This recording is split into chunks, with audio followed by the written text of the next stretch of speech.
guys, thanks for joining me. Since I've done a video, I've had some family issues I've had to attend to, but things seem to have settled down now, so hopefully I can get back to doing more videos. Nearly all the snow is gone here, but it's going to be a month or so before they start cleaning the roads and stuff, so I've got plenty of time to get the car back together.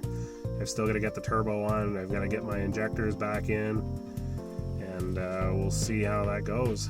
I've had a lot of inquiries lately about my staging brake and how it's set up and how it works. So I'm going to do a quick little rundown here and try to show you how it's installed. It's nothing too complicated, but if you're racing these cars in a 5-speed manual, it's super. It helps you launch really well and also helps you break less parts because it takes the slack out of the drivetrain. There's a lot of components in the all-wheel drive system, and every one of those components has a little bit of play between the parts. You've got your output shaft in the transmission. There's a little play between the transmission and the transfer case. There's play between the gears and the transfer case. There's play between the drive shaft yoke and the transfer case. And there's 3 U-joints in the drive shaft, and then there's the rear diff, and then the axles, and then the outer cups. So everything has a little bit of play, and what you want to do is take up all that slack when you launch so that there's no shock on the drivetrain. That little bit of shock when you launch really hard without taking it out can snap parts.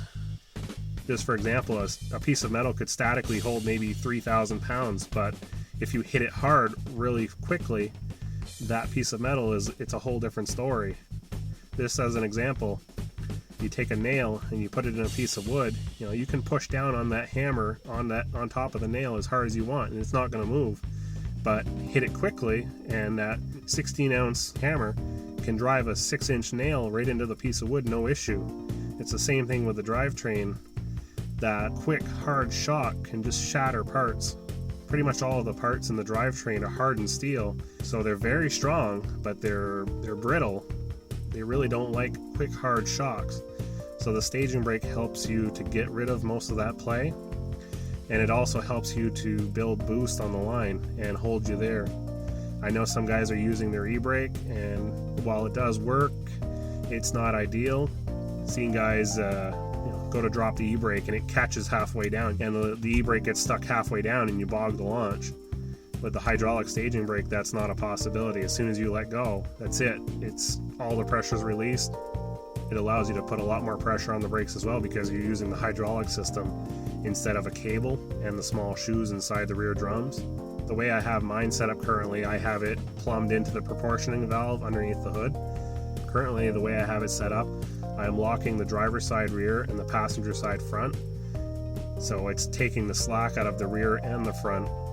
And so here will be a familiar sight for anybody who's watched my videos before. This is the CNC 412 staging brake. I've got it mounted to a small bracket that I've made, which runs in behind the kick panel, bolts into the floor, and then the CNC staging brake is bolted to that. The hydraulic lines run down underneath the bracket, in behind the kick panel, up through a hole in the firewall, of which I've installed with rubber grommets, and from there underneath the hood to the proportioning valve where they tap in, and I'll show you guys a little view of that later. There's a little view of the staging brake itself. It's some Magnus Motorsports goodies there. These are the best smelling air fresheners ever. So basically you'll see the line goes underneath the bracket I've made, runs in behind the kick panel, and it's up in behind, and I don't really think you can see where it goes through, but up there somewhere there's a hole in the firewall with some rubber grommets in there to protect the lines. If you decide to install one of these, don't cut any corners on any of the lines. Use top quality lines, fittings, everything. Half of your brake power is going through these lines, so you don't want to cut any corners on this, and make sure that nothing can get abraded or damaged in any way. Make sure you have no leaks. Alright, so we're under the hood here, and you'll see where I've tapped into the proportioning valve. Basically, you're taking out this line here off the proportioning valve, and the fluid from the master cylinder comes in through this line, and we're going into the line to the staging brake. It goes through the staging brake setup, comes back out and goes back in where we took this hard line out.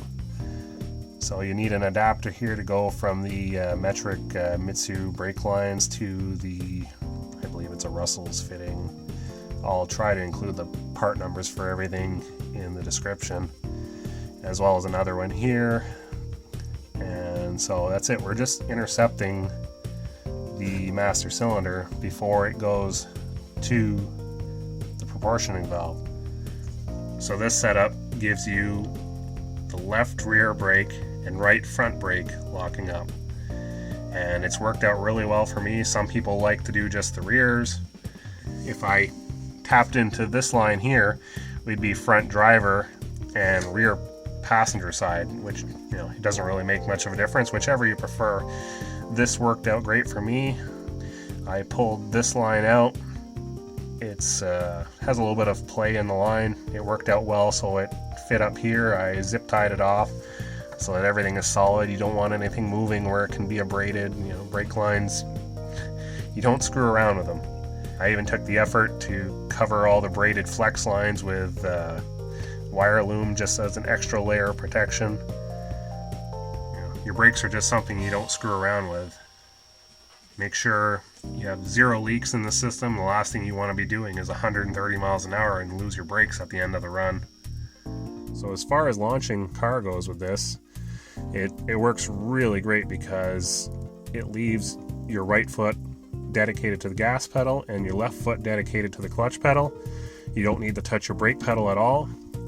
So all the braking as you come up to the line, you just use your right hand. Your left hand stays on the steering wheel.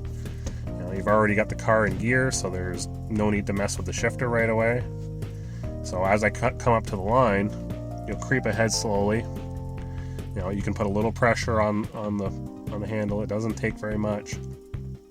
Creep ahead slowly, and while you're doing this, it's taking up all the slack in the drivetrain, which is what you want. When you launch an all-wheel drive car hard, if there's any slack in the drivetrain, it puts a shock on the system, and that's where you break parts. So ideally, you want everything tight. So when you let off the brake and let out the clutch, there's no sharp shock to the drivetrain, and it really reduces the chances of breaking anything. So as I roll up to the line, I'm slowly pulling on the handle, just putting a little pressure on it. You'll see I'm going in and out with the handle, and usually if I'm the first one to the beams, I'll just keep advancing slowly till I pre-stage, and then I'll pull back and let the other person stage, and then let off a little bit, advance a little more, and while I'm doing this, I'm feathering the clutch, and until I see the fully staged lights come on, then I pull it back firmly. You're locked there. You can start letting out the clutch a little bit, and basically you've got the car on 2-step, loaded up, ready to go. So as soon as you let go of the handle and ease out on the clutch at the same time, you're off. And tell you what, you launch a lot harder like that than you do by just slipping the clutch. Would have done a video during the install, but it's too late now. It's already done. But I've used it for a few years now, and I'd say if anybody is serious about racing these cars, I'd go ahead and install one. It makes life so much easier than using the handbrake, which I did for a number of years, and it works, but just not as good. So that's about all I have on the staging brake. There's really not that much to it. You know, if you want to install one, just make sure you use quality parts. Don't cheap out on your brakes, and take your time. Protect the hoses. Don't put your hoses in any position where they can be compromised by abrasion or heat, whatever. You know, just use common sense. It really helps on the launch. If you're serious into racing these cars on a 5-speed, I'd say definitely do it. You got about $200 for the staging brake itself, and maybe another $100 of lines and parts to get it working properly. Well worth it if you're serious about it.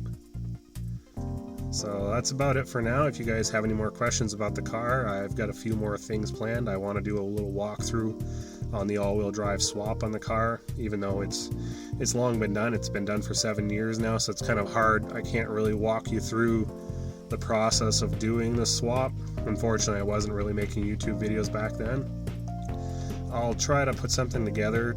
I've got a lot of pictures I took during the process, so I can kind of narrate it as I roll some pictures across the screen. I'll see what I can do to help out with that. The all-wheel drive swap is not that complicated either. It's just, you know, one of those things. You take your time and don't cut any corners, and everything works well. I've had 0 issues with the swap since I did it. So until next time, if you get some ideas for a video, leave them in a comment, hit me up on Facebook, hit me up on Instagram. I've got a Patreon page, even though I haven't really done anything with it. If you want to do something there, I'm probably going to develop that into something at some point, but right now I just don't have the time to deal with it. I've been really busy with family things lately. Unfortunately, family has to come first. That's the way it's got to be, but things are settling down, so I'm hopefully going to get back into working on the car, and I'll have some more updates for you. So thumb up the video and subscribe if you haven't, and keep tuned for more.